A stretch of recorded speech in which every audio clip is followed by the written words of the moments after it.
बात वाजिब हो अगर कहने की कोशिश कीजिए, रोशनी कम हो अगर जलने की कोशिश कीजिए। राइजिंग बिहार में आज हमारे साथ एक गज़लकार हैं जो कि जहानाबाद के रहने वाले हैं। आज उनसे हम कुछ बातें करते हैं कि साहित्यकार या गज़लकार ये कैसे बन गए कुछ ही दिनों में। जी बताइए सर। जी बहुत बहुत शुक्रिया सभी राइजिंग बिहार के दर्शकों को, श्रोताओं को गज़लकार सागर आनंद नाग नमस्यम करते हैं। और साहित्य से जुड़ाव होने का कारण है कि यह गुण लोग कहते हैं कि जन्मजात होता है, तो स्वाभाविक है कि वो गुण लेकर आदमी जन्म के साथ आता है और बाद में परिस्थितियां होती हैं, परिस्थितियों के अनुसार ज्ञान को आदमी। सर सबसे पहले एक आप परिचय दे दीजिए। जहानाबाद निवासी हूँ मैं। जहानाबाद छोटा शहर कह सकते हैं। अभी पटना की तरह, दिल्ली की तरह महानगर नहीं है, वहाँ मैं रहता हूँ। हमारी पढ़ाई लिखाई कई जगहों पे हुई, दिल्ली से लेकर मुंबई तक।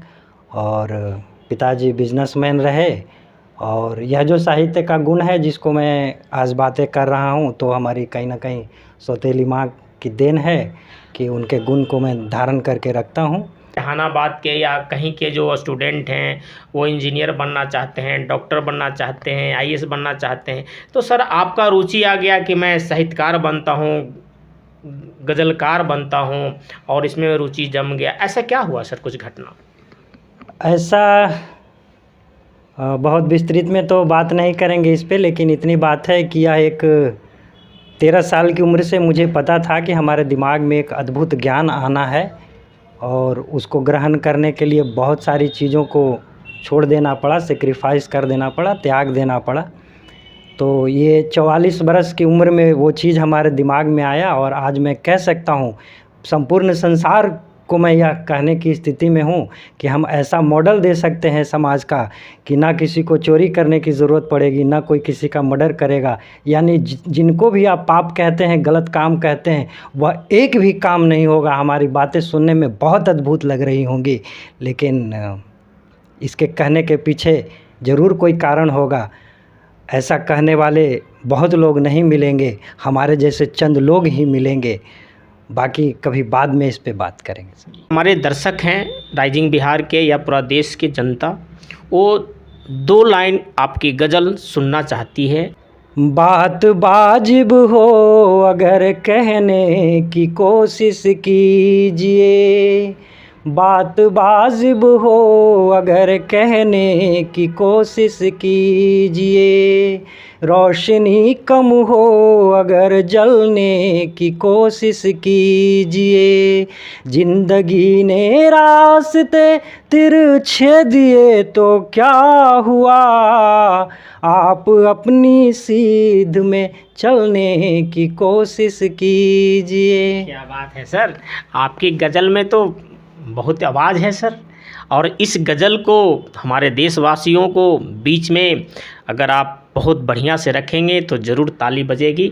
मगर हमारे साथ तो अभी दर्शक है नहीं, आप एक हम हैं, एक कमरे में हम लोग बात कर रहे हैं। देश के प्रधानमंत्री का जहानाबाद में इंतज़ार कर रहा हूँ, 16वें प्रधानमंत्री जी का। कुछ ऐसा संदेश है जो मैं किसी से शेयर नहीं कर सकता, सिर्फ उन्हीं को बता सकता हूँ। और यह अद्भुत ज्ञान है, नागनूर का ज्ञान जिसको कहते हैं। जैसा कि कई बातें हुई हैं नागनूर के बारे में आपसे, तो दुनिया का यह अद्भुत ज्ञान है। यानी कि जो आप मांगेंगे वो ज्ञान आपके दिमाग में आ जाएगा। मांगने वाला होना चाहिए। जैसे आप यूट्यूब सुनते होंगे तो बहुत सारे मोटिवेशनल गुरु होते हैं, वो अफर्मेशन, यूनिवर्स अफर्मेशन की बात करते हैं कि आप जो सोचेंगे वही। तो ऐसा भी होता है कि जो लोग गलत सोच रहे होंगे उनका भी एग्जीक्यूशन हो रहा होगा। हम अगर अच्छा सोच रहे हैं तो हमारे दिमाग में अच्छे का संदेश आ रहा है।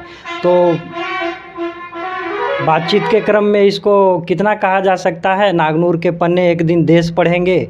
हम यही संदेश नहीं कहेंगे, ये अपील कहेंगे कि जितने भी अच्छे अच्छे प्रकाशक हैं वो हमारे पास आएँ, नागनूर का पन्ना ले जाएं, छापें। दुनिया लोग पढ़ेगी, उससे लाभान्वित होगी। उन पन्नों को पढ़ने के बाद उनकी बुद्धि अगर 7% की वृद्धि से नहीं भागने लगी तो तो फिर हमारा नागनूर होना बेकार हो जाएगा। संसार में ऐसा कोई नहीं कहेगा, मैं कह रहा हूँ इसलिए कि हमारे पास वो गुण है। साहित्यकार और गज़लकार दोनों में क्या क्या अंतर होती है सर? जी, अंतर कुछ नहीं है। साहित्य जब कहते हैं तो समग्रता का बोध होता है। कविता, कहानी, गद्य, पद, जितने भी तरीके की विधाएं होती हैं सब समाहित होती हैं। जब हम गज़लकार कहते हैं तो स्पेशलाइजेशन की बात होती है कि गज़लों पर ज़्यादा हम स्पेशलाइज हैं। जैसे डॉक्टर होते हैं, कोई बच्चे का डॉक्टर है, कोई फिजिशियन है, कोई हड्डी का है, तो कोई जनरल फिजिशियन है, तो बस उतना ही स्पेशलाइजेशन की बात होती है। तो अपने को गज़लकार कहता हूँ तो गज़लों पर स्पेशलाइजेशन है। सर फिर एक गज़ल गुनगुना दीजिए, छोटा सा 2 लाइन। जुबां खामोश है तो है नज़र से बात करने दो, जुबां खामोश है तो है नज़र से बात करने दो, इधर बंदिश अगर है तो उधर से बात करने दो, इधर बंदिश अगर है तो उधर से बात करने दो, कभी तो मिल ही जाएगी कहीं मंजिल मुरादों की, कहीं तो मिल ही जाएगी कभी मंजिल मुरादों की, कहाँ मंजिल मुकर्रर है सफ़र से बात करने दो। देश के प्रधानमंत्री जी से मुझे 5 मिनट का मुलाकात हो जाए तो मैं कुछ उनसे संदेश या कुछ बात मैं रखना चाहता हूँ।